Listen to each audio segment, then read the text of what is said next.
পশ্চিমবঙ্গের এমপ্লয়ি এবং পেনশনার যারা আছেন, আশা করি আপনারা ওয়েস্ট বেঙ্গল হেলথ স্কিম পোর্টালে যুক্ত আছেন বা অ্যাটাচ হয়েছেন। যারা যুক্ত আছেন তাদের ক্ষেত্রে এই ভিডিওটি খুবই হেল্পফুল হবে। আমরা অনেকেই নন এমপ্যানেলড এবং এমপ্যানেলড হসপিটালে ডাক্তার দেখাই। আইপিডি থেকে আমাদের অনেক সময় টাকা নগদ ক্যাশে পেমেন্ট করতে হয়, ওষুধপত্র ইত্যাদি নানা রকম মেডিকেল সরঞ্জাম ইত্যাদির জন্য আমাদেরকে নগদ ক্যাশ আমাদেরকে দিতে হয়। ইনডোর এইসব ক্ষেত্রে যে নগদ ক্যাশটি আপনারা পেমেন্ট করলেন, সেই পেমেন্ট করার পর আপনারা কিভাবে ওয়েস্ট বেঙ্গল হেলথ স্কিম পোর্টালে ক্লেম রিম্বার্সমেন্ট অ্যাপ্লাই করে টাকাটি ফেরত পাবেন। টাকাটি ফেরত পাওয়ার জন্য আপনাদের কি কি ডকুমেন্ট লাগবে, কিভাবে অ্যাপ্লাই করতে হবে, সমস্ত বিষয়টি এই ভিডিওটিতে আমি আপনাদেরকে দেখাবো।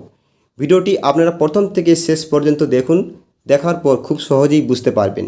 প্রথমে আপনারা গুগল বা ক্রোম ব্রাউজার দুটির মধ্যে একটি ওপেন করবেন।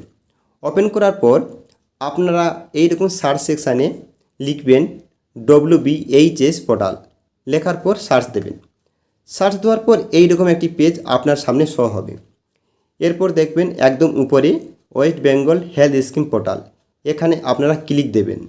পরবর্তী West Bengal health scheme main পোর্টালে চলে আসবেন। আসার পর আপনার ডান দিকে দেখুন এই যে সবুজ কালারের উপরে লগ ইন বাটন, এখানে আপনারা ক্লিক দেবেন। এই রকম একটি পেজ আপনার সামনে শো হবে। এরপর আপনার লগ ইনের পেজ ওপেন হবে। ইউজার আইডি, আপনার ইউজার আইডি এখানে বসাবেন, পাসওয়ার্ডটি বসাবেন, এরপর এন্টার ক্যাপচা দেখে দেখে সঠিকভাবে বসাবেন। এরপর ওকে বাটনে ক্লিক দেবেন। আমরা নতুন পেজে চলে আসব। আসার পর পেজটিকে একটু উপরের দিকে টেনে তুলব। এরপর এখানে আমরা মাই ক্লেম, তার নিচেই দেখুন ক্লেম রিম্বার্সমেন্ট, এখানে আমরা ক্লিক দেব। এরপর পরবর্তী পেজ ওপেন হবে। এরপর সেমভাবে এখানে জেনারেল ইনফরমেশান ডিটেল এখানে ফিল আপ করতে হবে। আপনার West Bengal health scheme employed hospital কিনা, আপনার যদি নন এমপ্লয়েড হসপিটাল হয় তাহলে নতে ক্লিক দেবেন, আর যদি এমপ্লয়েড হয় তাহলে ইয়েসে ক্লিক দেবেন। যেহেতু আমার এখানে ইয়েসে ক্লিক দেবো, এমপ্যানেলড। এরপর পেজ লোডিং হলো। এরপর ক্যাটাগরি ও এমপ্লয়েড হসপিটাল রাইট সাইডে দেখুন তীর চিহ্ন, এখানে ক্লিক দেবেন।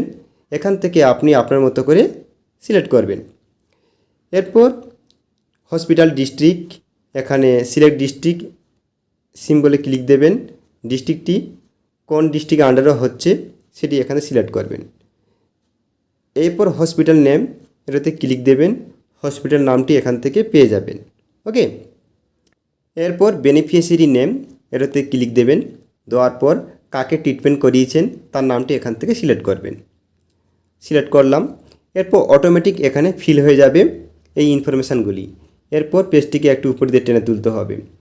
এখানে অ্যাপ্রুভাল অফ ডিলে কন্ডোনেশন হচ্ছে কি না, যদি দেরি হয় তাহলে ইয়েসে ক্লিক দেবেন, আর দেরি না হয় তাহলে নতে ক্লিক দেবেন। ওকে, এরপর ট্রিটমেন্ট ক্যাটাগরি সিম্বলে ক্লিক দেবেন। দেওয়ার পর আমি এখানে indoor and indoor related OPD treatment করিয়েছি, এখানে আমি এটি সিলেক্ট করলাম। পরবর্তী indoor related OPD treatment select করার সাথে সাথে এইরকম পেজ আমার সামনে চলে আসলো।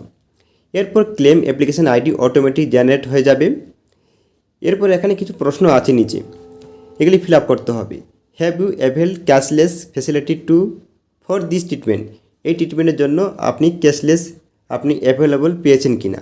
যদি পেয়ে থাকেন ইয়েস, না পেয়ে থাকেন নো। যেহেতু আমি পেয়েছি তাই ইয়েসে ক্লিক দিলাম। Enter admission date of cashless treatment, cashless যে ট্রিটমেন্ট হয়েছে সেই অ্যাডমিশন ডেটটা এখানে বসাতে হবে। আপনি এখানে ক্লিক দেবেন, একটি ক্যালেন্ডার পেয়ে যাবেন। ওকে, অ্যাডমিশন ডেটটি এখানে বসিয়ে দিয়েছি। এরপর পেজটিকে একটু উপরের দিকে টেনে তুলবেন। এখানে সমস্ত কিছু এখানে চলে আসলো। এরপর অটোমেটিক ট্রানজ্যাকশান আইডি, ক্যাশলেস ট্রিটমেন্টের সমস্ত কিছু এখানে ডিটেলস চলে আসলো। এরপর এখানে do you want to claim indoor related OPD expenditure, OPD আমাকে এখানে এক্সপেন্ডিচার করতে হয়েছে কিনা ইনডোরে থেকে, তার জন্য আমি দাবি করছি, তার জন্য ইয়েস আমি ক্লিক দিলাম। ক্লিক দেওয়ার পর পেজ লোড হবে। এরপর দেখুন এখানে আরেকটি পেজ চলে আসলো। Indoor related OPD treatment consulting doctor নামটি লিখতে হবে, এর রেজিস্ট্রেশন নম্বরটি লিখতে হবে, ডক্টর ডিগ্রিটি এখানে লিখতে হবে। ওকে, আপনি এইভাবে ক্লিক দিয়ে ডক্টরের ডিগ্রিটি এখান থেকে সিলেক্ট করে নেবেন। অ্যাড নিউ এখানে ক্লিক দেবেন। দেওয়ার পর আপনি এখান থেকে আরেকটি পেজ পেয়ে যাবেন। এখানে কনসালটেন্ট ডেটটি এখান থেকে আপনি সিলেক্ট করে নেবেন। আপনি কবে দেখিয়েছিলেন এই ডক্টরকে, আপনি সেই ডেটটি এখান থেকে আপনি সিলেক্ট করবেন। ওকে, এরপর কনসালটেশন ফিস কত পড়েছিল সেটি এখান থেকে পেয়ে যাবেন। ওকে, এরপর পেজটিকে একটু উপরের দিকে টেনে তুলুন। এরপর ইনভেস্টিগেশন কোডেট, এখানে দুটো অপশান এখানে অ্যাডমিটেড করাই আছে। এরপর এন্টার ইনভেস্টিগেশন ডেট, এখানে এই ডেটটি এখান থেকে বসাতে হবে। ইনভেস্টিগেশন ডেটটি এখান থেকে আপনি বসিয়ে দেবেন, এইভাবে করে বসাবেন। এরপর search by investigation code name, এখানে ইনভেস্টিগেশনের যে কোড আছে একটি, আপনাদের প্রেসক্রিপশান বা ইনভেস্টিগেশন একটি যে কাগজটি আছে সেই কাগজে পেয়ে যাবেন কোড এবং নাম, সেটি দেখে এখান থেকে লিখে দেবেন। ইনভেস্টিগেশন নেম এখানে ক্লিক দেবেন। দেওয়ার পর এইভাবে করে আপনারা পেজটি একটু উপরের দিকে টেনে তুলবেন। তোলার পর যেটি হবে আপনার সেটি এখান থেকে আপনি বেছে নেবেন। ইনভেস্টিগেশন নেম এখানে সিলেক্ট করার পর অ্যাড নিউতে ক্লিক দেবেন।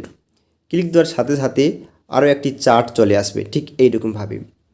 আপনার ইনভেস্টিগেশন ডেট আপনি দেখতে পাবেন, ম্যাক্সিমাম অ্যাপ্রুভ রেট সমস্ত কিছু দেখতে পাবেন। ওকে, এরপর আরও কিছু যদি অ্যাড করার নিউ যদি হয়ে থাকে তাহলে আপনি এইভাবে করে অ্যাড নিউয়ে ক্লিক দিয়ে আপনি চারটি এইভাবে করে সিলেক্ট করবেন। এরপর ইনভেস্টিগেশন নন কোডেড যদি থেকে থাকে তাহলে এখানে আপনি অ্যাড নিউ ক্লিক দিয়ে আপনি করাতে পারেন। যেহেতু আমার নেই তাই আমি এখানে অ্যাড নিউ করছি না ইনভেস্টিগেশন নন কোডের ক্ষেত্রে। এরপর কস্ট অফ স্পেশাল ডিভাইসের ক্ষেত্রে কোনো কিছু খরচ হয়েছিল কি না, সেটি হয়ে থাকলে সেখানে টাকার পরিমাণটা লিখবেন, ডান দিকে স্পেশাল ডিভাইসের নামটি লিখবেন। মিসলেনিয়াস চার্জ যদি হয়ে থাকে তাহলে লিখবেন। এরপর লেখার পর স্পেসিফিক মিসলেনিয়াস আইটেম কী কী লেগেছিল সেটি এখানে বসিয়ে দেবেন। কস্ট অফ মেডিসিন এখানে আমার লেগেছিল তাই মেডিসিনের দামটি এখানে আমি বসাবো। এরপর পিরিয়ড অফ পোস্ট ডিসচার্জ, এরপর মেডিসিন কনজাম্পশান, ডিসচার্জ পর্যন্ত আপনার কোন তারিখ থেকে কোন তারিখ পর্যন্ত মেডিসিন আপনাকে দেওয়া হয়েছিল সেই ডেটটি এখানে বসাতে হবে। নাম্বার অফ ভাউচার কটি লেগেছিল ওপিডি রিলেটেড ক্ষেত্রে সেটি এখানে ভাউচারটি লিখে দেবেন। ওকে, এরপর did you any medicine investigation other item ইত্যাদি আছে কি না, থাকলে লিখবেন, না থাকলে লিখবেন না। পরবর্তী পেজে আমরা চলে যাব ডিটেল পারমিশন, যদি এখানে আইডি থেকে থাকে তাহলে লিখবেন, সেই ডেসক্রিপশানটা এখানে লিখতে হবে। সেহেতু আমার ক্ষেত্রে এখানে কিছু নেই তাই আমি এখানে দেখাচ্ছি না। এরপর মেডিকেল অ্যাডভান্স নেই, মেডিকেল রিফান্ড আমার ব্যাপারটা নেই, ক্লেমেন্ট আমার ডিটেলস ইত্যাদি বিষয়গুলি নেই। এরপর আমি একদম এখানে এই যে টোটাল অ্যামাউন্ট ক্লেমড এখানে চলে আসবো। আসার পর ক্যালকুলেটে ক্লিক দেবো। দেওয়ার পর টাকার অ্যামাউন্টটি আমি এখান থেকে দেখে নেব। এরপর আমি সেভ বাটনে ক্লিক দেব। ক্লিক দেওয়ার সাথে সাথে দেখুন আরেকটি পেজ চলে আসবে। এরপর ওকে বাটনে ক্লিক দেব।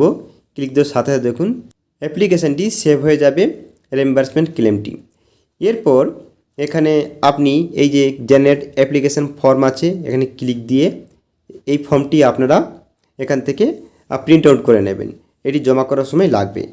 এরপর আপনার সাবমিট বাটনে এই যে রাইট সাইডে দেখুন ক্লিক দেবেন। ক্লিক দিলেই সাবমিট হয়ে যাবে, আপনার অপারেটর লগ ইন কাছে চলে যাবে, হেড অথরিটির কাছে এই অ্যাপ্লিকেশানটি।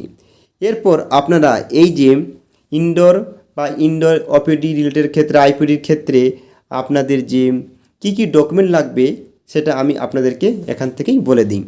প্রথমত আপনাদের লাগবে অরিজিনাল ডিসচার্জ সামারি সার্টিফিকেট, যেটা ডিসচার্জ হওয়ার সময় আপনারা পেয়েছিলেন। এরপর অরিজিনাল ফাইনাল হসপিটাল বিল সেটি লাগবে, সেটা রুম রেন্ট, ডক্টরের ফিস, ইনভেস্টিগেশান ইত্যাদি ইত্যাদি হতে পারে, সেটি আপনারা অরিজিনালি দেবেন, জমা করবেন। 3 নম্বর হচ্ছে অরিজিনাল পেমেন্ট রিসিপ্ট, যেমন proof of payment made for the হসপিটালের থেকে আপনারা পেয়েছিলেন সেটি অরিজিনাল জমা করবেন। এরপর ইনভেস্টিগেশানের রিসিপ্ট অর্থাৎ রিপোর্ট অরিজিনাল, এখানে blood test, X ray, CT scan ইত্যাদি করিয়েছিলেন সেটা লাগবে। 5 নম্বর হচ্ছে মেডিসিন বিল এবং ডক্টর প্রেসক্রিপশান অরিজিনাল, এটি আপনারা যে পেয়েছেন ফার্মাসি বিল থেকে সেটি ডক্টরের দ্বারা প্রেসক্রাইব করা, সেটি আপনার অরিজিনাল জমা করবেন। এরপর identity card proof, health scheme card আপনারা জমা করবেন। এরপর D3 বা D4 ফর্মটি ফিল আপ করে আপনাদের হেলথ স্কিম অফিসে যে অফিসার দায়িত্বে আছেন তার কাছে এতগুলি কাগজ অরিজিনাল সমেত আপনারা জমা করবেন। জমা করলেই আপনাদের কাজ মোটামুটি কমপ্লিট হয়ে যাবে। এইভাবে করে আপনারা কাজটি করবেন। আশা করি ভিডিওটি আপনারা প্রথম থেকে শেষ পর্যন্ত বুঝতে পারলেন। যাই হোক, এই ভিডিওটি এই পর্যন্ত। আপনারা ভালো থাকবেন, সুস্থ থাকবেন। ওকে।